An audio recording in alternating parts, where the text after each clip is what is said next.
হিন্দু ধর্মে কলা গাছ এবং নারকেল গাছকে খুবই পবিত্র গাছ মনে করা হয়, কারণ এই গাছ দুটি জন্মাতে কোনো এটু বীজের দরকার হয় না।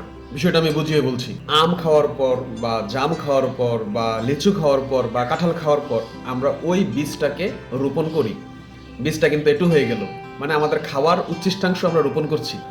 অপরদিকে কলা গাছ লাগাতে হলে কোনো এটু কলার বীজের দরকার হয় না।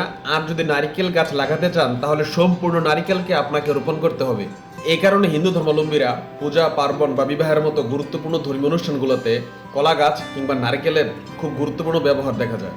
কিন্তু কিছুদিন আগে দেখলাম চাকমারা তাদের বিবাহে কলা পাতার ব্যবহার করছে। তো আমি আগ্রহী হয়ে চাকমার এক বয়োজ্যেষ্ঠ লোককে জিজ্ঞাসা করলাম যে আপনারা বিবাহের মধ্যে কলা পাতা ব্যবহার করছেন কেন, আরও তো গাছের পাতা আছে। তো তিনি আমাকে খুব সুন্দর একটা যুক্তি দেখালেন। তিনি বললেন, পৃথিবীতে একমাত্র কলা গাছ যার পাতাগুলো একটা নির্দিষ্ট সময় পর ঝরে পড়ে না, মজে যায় কিন্তু গাছের সাথে লেপ্টে থাকে। তা আমরা চাই আমাদের বর আর কলের মধ্যে সম্পর্কটা এরকমই হোক। তারা যেন জীবনে একে অপর থেকে কোনোদিনও ঝরে না পড়ে, তারা যেন একে অপরের সাথে সবসময় লেপ্টে থাকে।